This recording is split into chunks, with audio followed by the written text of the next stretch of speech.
Hey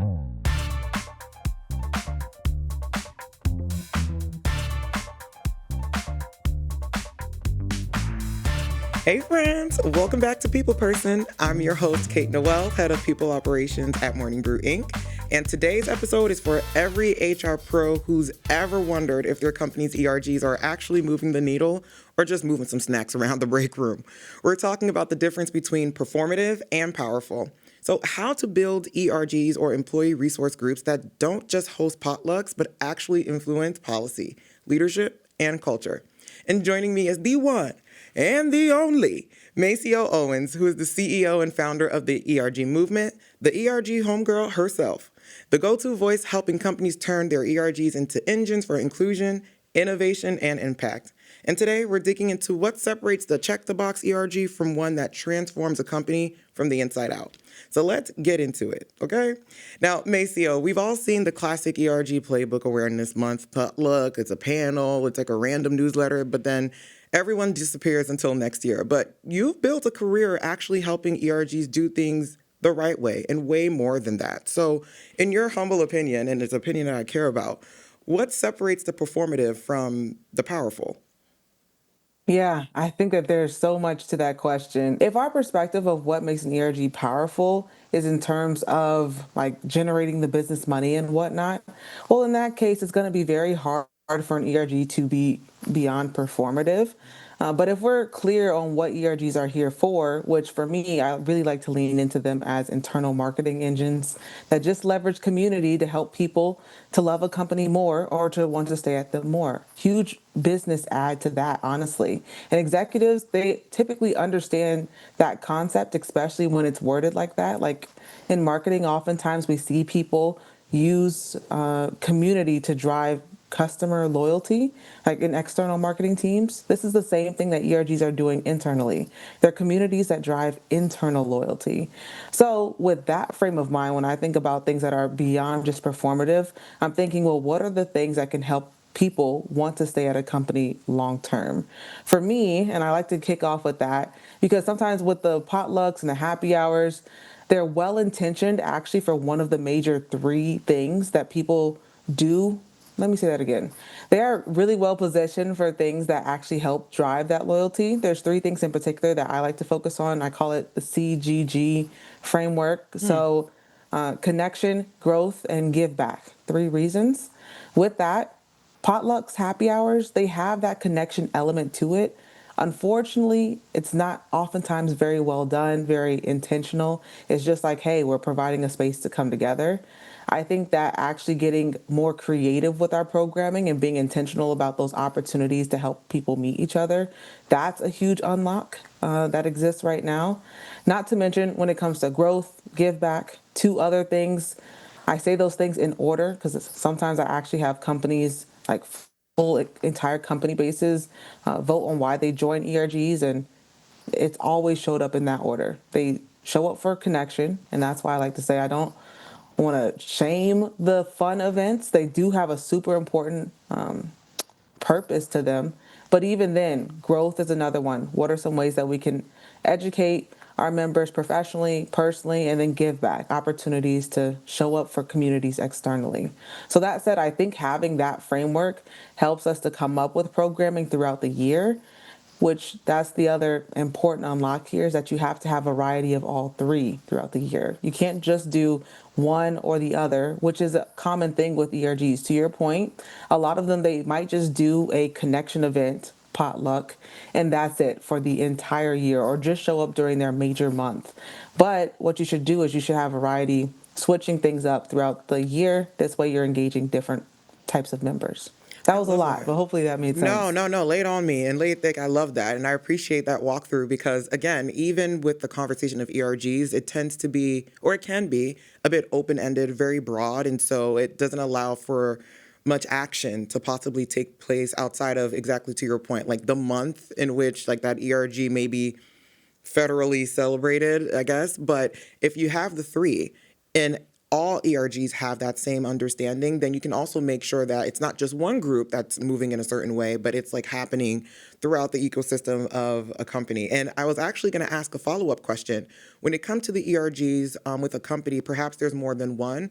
The three needs to happen within each ERG group, or should it be something that like maybe one can be done for, something that's like Latinx, or another for non-binary folks, or another could be that, or you're just saying each group should do all three for the year? Yeah, important question there. And what I like to say is each group should do all three throughout the year Okay. for a number of different reasons. I always say within an ERG, there's a variety of different members. Yes, there's like different subgroups that exist within each ERG. It can be broken down into subgroups, but also too, different people join ERGs for different reasons. And you can't assume in your membership that just because someone's there that they joined for the same reason that you did.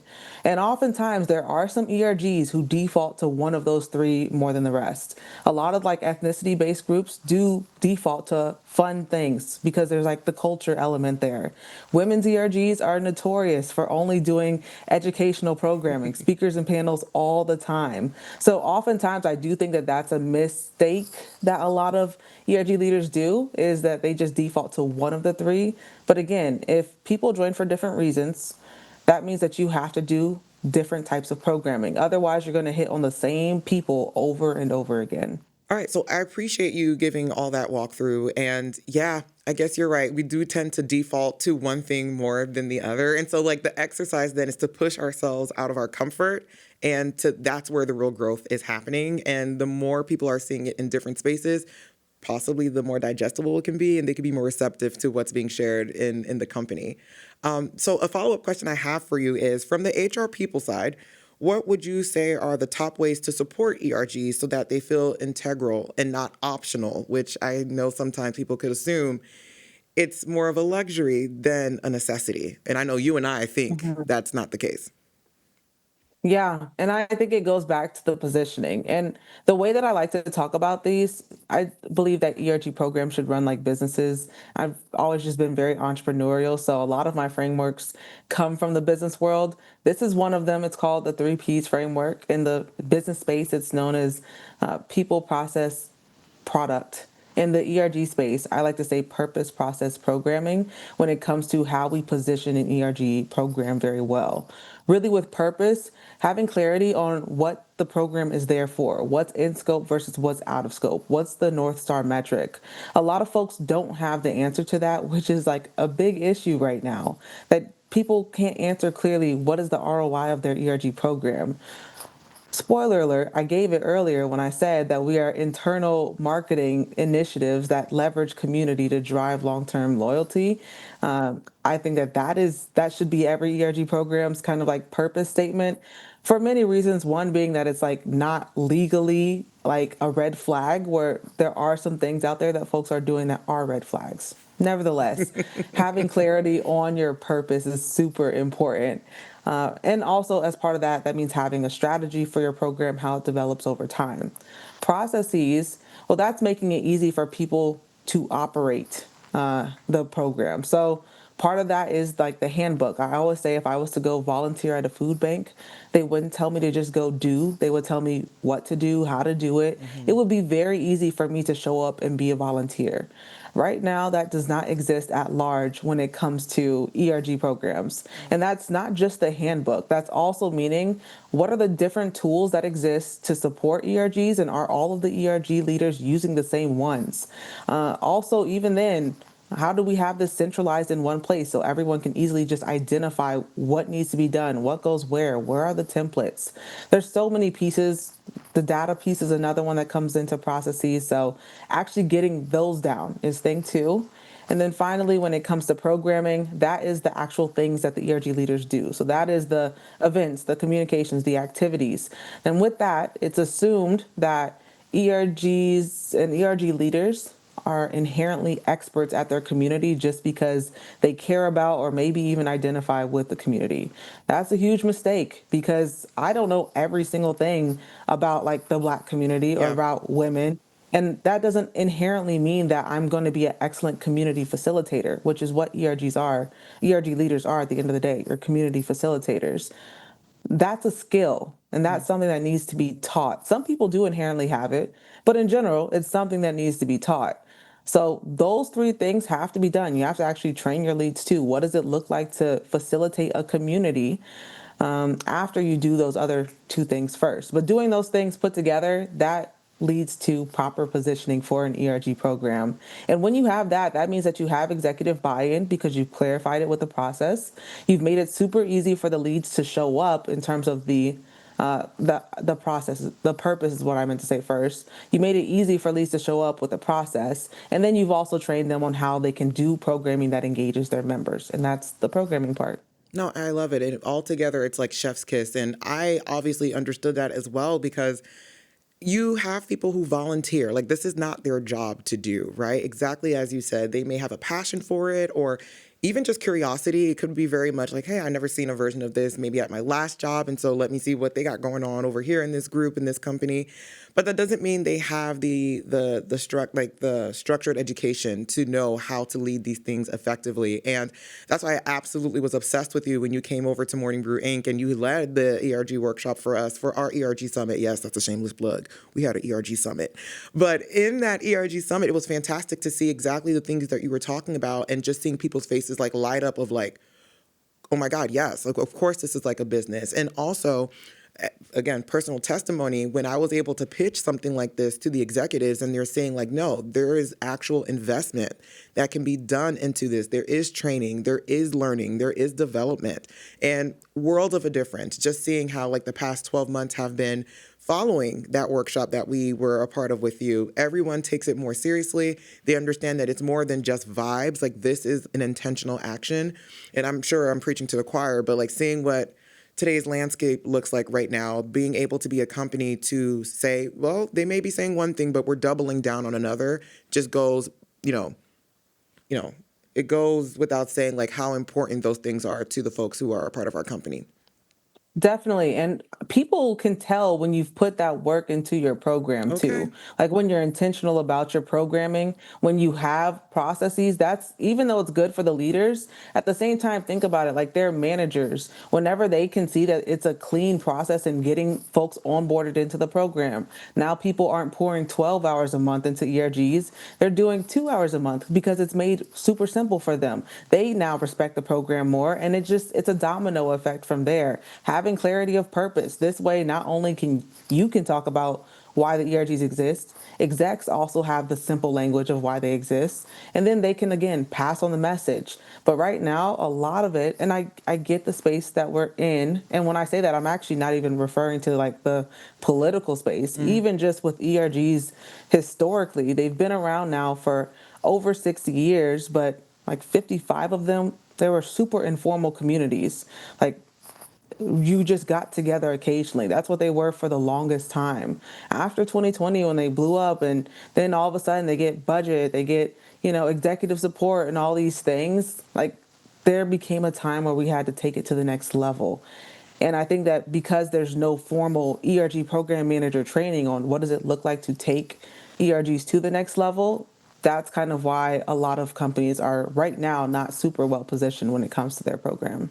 And what a missed opportunity. But hopefully, this conversation can start pushing that direction for those folks. And obviously, we know ERGs tend to be within the world of HR, DEI, and et cetera. But it's a mixed bag. Sometimes these are employee led ERGs or they are HR led. So, in your opinion, are there pros and cons for either of those things to be, led, whether it's by an HR person or it's really taken care of by the employees? Yeah, strong opinion here too. I would say ERGs are an HR led initiative. Actually, just a company initiative is what I say. And it's so interesting because right now, if you were to look up the definition of ERGs, it's going to tell you that it's an employee led group. I think that that may have been accurate for what they were for those first 55 years. When they were informal employees, they could figure out what's their structure and all these things. Again, once ERG started getting budget, once they started getting support from executives, once they started even getting processes, and for some companies, even program managers, this became a company initiative. And that's super easy, not super easy, but it's super important for us to be clear on for a number of different reasons. One, if we say that this is a company-led initiative, that gives us kind of like the freedom to make best decisions for the program, even if the leads don't immediately understand it. Because right now they may be hanging on to certain things that they were doing when this was employee led. For instance, not having people who don't identify joining their ERGs, because they might say, well, you know, that's not what our space is about, and this is our space, and we're not going to do it. Well, as a company-led initiative, we know that that would position them for a lot of legal potential things, a lot of like discrimination cases and things. They're actually happening right now because allies aren't allowed to be let in to identifying only groups. Now, thankfully, that's changed. I mean, unfortunately, it was kind of muscled into the change this year, but a lot of companies have stopped that. But the point is, even for some of them that haven't, it's because they still view it as an employee-led initiative where the employees who don't know what the legal barriers are, who don't know long-term how to set up the program for success, it's because we're putting it on them to make best decisions. Not to mention, kind of like the tirade I've been on this year, is how ERGs are dangerously closely positioned to unions, which is very Oh, interesting. A lot of people, like, we don't think about it inherently. I think it's just because I live in Michigan. It's like definitely a heavy union state. yeah, yeah. So with that, once I started thinking about like, if we are championing for more inclusive benefits policy, how is that different from a union? And one of the conversations I had earlier this year with Phil, actually, he leads a labor relations institute. But with that, and so he's like, he's a lawyer. I'm not a lawyer, obviously, but he is a lawyer on this. And he said specifically, like, when it comes to advocacy, like, that's a word that we probably should not have when it comes to our ERGs. Mm. When it comes to actually saying, hey, we're a group that is coming together and saying, as a parent's ERG, we want better parental leave to champion benefits like that. That's something, as a group, that's something that a union does. And actually, by ERGs doing that collectively, you're now actually operating as what's called an employer dominated union, which, as of right now, against the law. So Wow. it's like just so much. But I say all that to say, employees don't know that. So No. they are going to come together and say, actually, we do want to champion change in this way. And this is what we're super passionate about. But again, they don't know the best practices. And that's why, as a company, we have to take the lead and just tell them. And that's what the whole first P purpose is about, telling them what's in scope versus out of scope. This way, we just avoid a lot of these issues. That is crazy. The way my mind did not even go in that direction of like thinking about it possibly unionizing or at least being in the structure of a union. And so I guess to your point, just to keep things within scope, keep them safe in the sense of like an HR person is the one whose their full-time job is to ensure compliance, to keep up with federal regulations, local laws, and et cetera. We are the one that are being the compass in how an ERG should be led, or at least that's the idea behind it. And that's your recommendation based on just the example you gave now, I'm sure, which is one of many.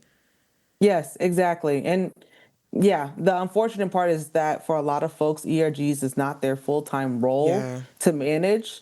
And also, again, there's no like program manager education. More recently, I'm like, how can I start to give program managers the best information? Because a lot of people did not know that thing that I just said. That's Hmm. one of many legal things that concern me right now in the ERG space.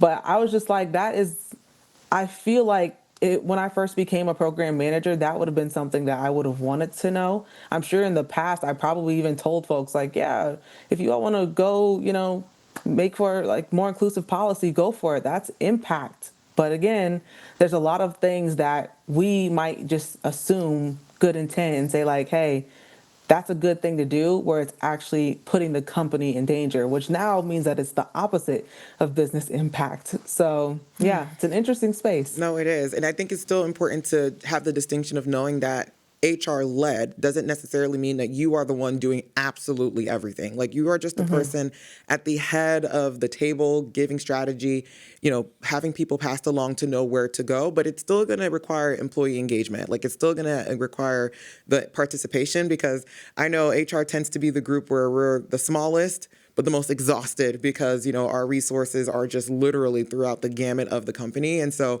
if you're listening or watching, don't feel like we're saying you got to do it all. Like, no, we're just saying at the head of it, be aware and be the person like leading the ship. But there's still folks who are with you, all hands on deck, who are moving in the direction that you should when it comes to ERGs. And you brought a good point. I think that like legitimizing ERGs happened in the last 5 to 6 years. And I feel like you're being a little generous, honestly. But also I had to remind myself, girl, it's 2025. So you're right. I feel like 2020 is when people started waking up and looking around and saying like, oh, wow, diversity.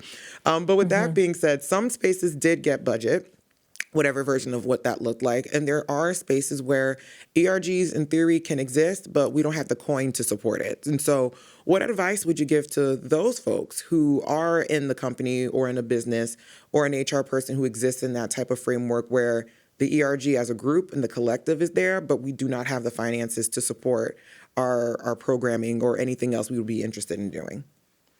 Yeah, I will say right now, budgets for ERGs typically range somewhere between like 2 to 7,000 typically per ERG, but there are some with far less, and there's, to be fair, also some with far more. That said, even for the ones with far less, there's still such a huge opportunity there. And that's why I really like that CGG framework, because it just helps us to come up with what are some creative pieces of programming that we can do that actually don't require any budget. And there's a lot of those that could take place when it comes to connection.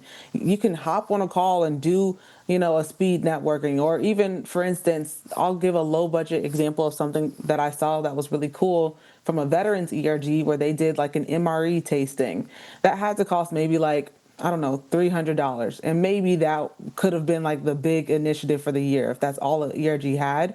But it was so impactful for that group where they were just trying meals together and just learning about each other.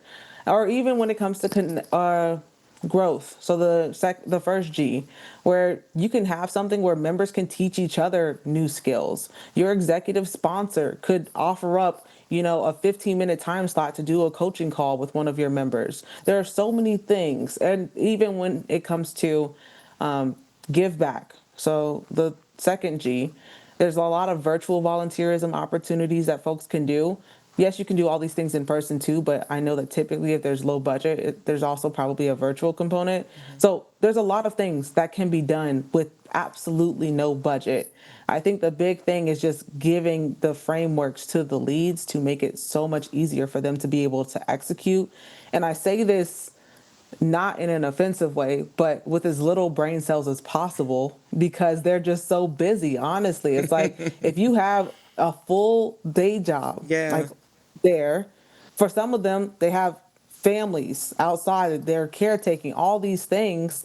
Like, how do we make it easy for them? How do we make it so that it's not like a huge weight on their brain to figure out what good programming is? That's the opportunity right now that companies have to provide to their leads. It's just frameworks to make things easy and easy ways to show up. Yeah, because you want people to feel energized, not depleted from doing the extra work of being a part of an ERG, whether you're a leader of it or a member of it.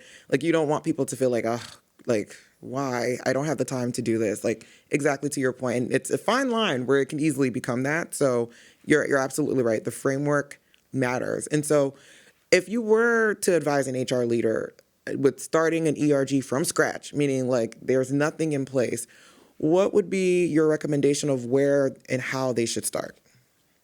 Yep. So going back to the 3 Ps, starting with purpose, I always like to start with a listening tour. I just believe in like the design thinking process and designing for who you have in mind. So I would do a listening tour with employees from all different parts of the business just to hear about the appetite for this program, and also specifically what I would ask in those questions.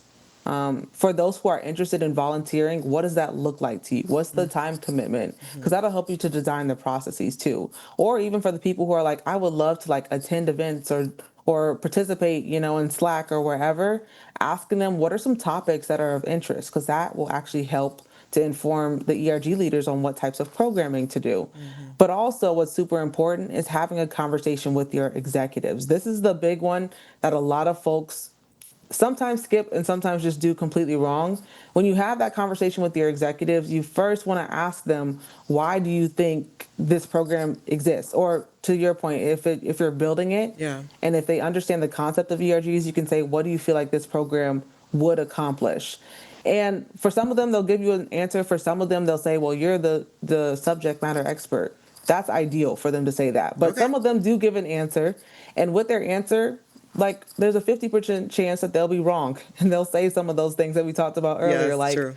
policy and Hmm. stuff like that. We want to, get equal pay for women and things like that, which I get. It's good intentions, but that's when you then want to clarify with them on what the purpose actually is.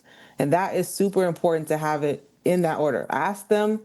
If they ask you for your opinion, you can be clear on what it is. And if they give an opinion and it's wrong, you want to clarify it with them in that conversation with confidence. So many people, honestly, because again, there's no training, it's Right. like it's hard for people to be confident in their answer around what it is. But if you're saying that this is an, again, internal marketing initiative, it's just like employee engagement. Like if employee engagement is getting way more budget, way more buy-in than ERGs, these are the same exact things, except this is actually more potent because we're leveraging communities versus just general employee engagement. Whenever I talk to executives like that, they get it. They're like, oh, that makes sense, even if it's completely different from what they said originally. So I think that that is honestly the biggest thing that folks can do is have that conversation and give that type of clarity there. And then you leave that conversation with the executives. One, now being able to confidently tell leads, hey, we have executive buy in. Hmm. Basically, you all have permission to operate within these bounds. They understand this is what the program is, and they also understand the value here. And things just become so much easier once you kick off with clear purpose. Yeah, everyone knows the exact language to use. Both sides are aligned on what needs to be done, what can be done, and how for it to be done. And again, to your point, that's like the starting of the conversation. As you continue to go through the process, you'll learn what works, what doesn't work, what's the appetite in the group of like, they may say they wanted this, but did they actually show up for that event? Then you realize, okay, let's go back to the drawing board and like remix it and see what else we can do. Like the idea of like always trying and the conversation evolving is what matters most. And so that makes a ton of sense. And I appreciate you giving that feedback. And I am a kind of person like with every time that we're having a conversation, I want people to feel like they can walk away with like a takeaway toolkit. So based on everything that we talked about today, what would you say are like the top two important things you want people to be able to say, okay, listening to Maceo, this is what I need to do as like a next step, whether it's introducing, sustaining, or championing ERGs in my company? If I was to give two, I just like, do I want to give the same two? Because honestly, they're good. I'm not gonna lie. No, their The two fire that is all I, hell. So please break it on yeah. down one more time. We got the threes and the threes. So real clear, real succinct. These are the things Maceo wants you guys to remember. So hit it to us one more time. Yeah, the three P's of ERGs, how to set up an ERG program for success. Have clarity on your program's purpose, have clarity on the process, so all the things that operate in the background to get things executed. And then when it comes to programming, train your leads on how to do good programming. Don't assume that they're naturally going to be good at community facilitation. And then with what it looks like to do good programming, that's where we have CGG, where it's connection, growth, give back. Those are the three types of programming. Also, they line up perfectly with the three reasons why folks join groups nowadays is because they want one or more of those things. So make sure that throughout the year, as leads, if there's any leads listening, make sure that you have variety with those things. Don't just do one over the other. Honestly, variety is the key to engagement.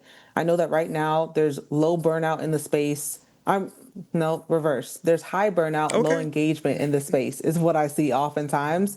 And honestly, those two frameworks will help to flip them on its head. So that's why I love them. Also, I'll just say, like a smaller one is just like mindset in general. Right now, what I told a group of folks yesterday in the session I was doing is we're actually in like the best possible time, believe it or not, to be in ERGs. Like I wouldn't want to be an ERG leader 10 years ago where I probably had way less budget, way less executives caring about the program, all the things like that. Like sometimes I get because it's a hard year and whatnot that folks sometimes we get down about that, but actually when it comes to ERGs, this is like the best time to be doing this work. And the fact that companies are even asking about our ROI, it should not be something that's offensive. If anything, that should be a compliment because they're saying like, we actually are ready to take you seriously. We just need a clear answer from you. So that's what I would say too. I love how you just like, oh, so that's just what it is. Mind you, that's like amazing information. And honestly, just because of what I know and what I've experienced being a part of your programming that you put together for us, this is just a little taste. And so for those who are tuning in, let me let you know this is the real deal. Like, these are the things that can make the impact. And honestly, I implore you to look out and actually, Maceo, let me know and let the people know, where can we find you? Where can we learn more? What are the ways that we can do a follow up to the conversation with you, whether it's on the internet, through email? Like, we definitely want to know in what spaces that we can learn more about all of this when it comes to the work of ERG and you specifically. Yeah, definitely. So you can reach out to me on LinkedIn. Feel free to connect. You don't just have to follow me. You can connect. We can have a conversation. You can reach out to me via DM. We also have our website, the ERGmovement.com, that breaks down what we do and all the things there. Plus, on top of that, we just released our new tool for ERG leaders. It's called ERGs.io. Not only does it have a ton of different programming ideas across companies, I mean thousands when I say a ton of different programming ideas. So again, helping it to be easy for leads to come up with them. But on top of that, we also have a space full of really high impact vendors, people that you can bring into your ERGs without, as a lead, having to go and search and deep dive. Who are we going to bring in? And honestly, again, that's just more brain work to try to find the perfect person to speak to a certain topic. So I'm really excited about that tool. Already just a ton of different connections folks have made in that space, and it's only going to continue to grow. My goal is really just to make as many resources for ERG leaders as possible. So if anything, I would say go to ergs.io because that's a really easy way just to get plugged into the ecosystem. Yes, I live and I love. Maceo, thank you so much for the resources you put together, for your time and the conversation with me today. And y'all, I'm saying thank you. I'm trusting you in making sure that you could follow up with her and also give your thank you, because the things you're going to find is going to be worth your time. I promise you this. But look, if you want to make sure that you can also let us know directly over here at People Person some feedback, comments, or just wanting to get in touch with us, you can, child. So email us at peopleperson@morningbrew.com, which you can also find in the show notes. And I promise we'll be back. We'll definitely see you next time. Bye, y'all.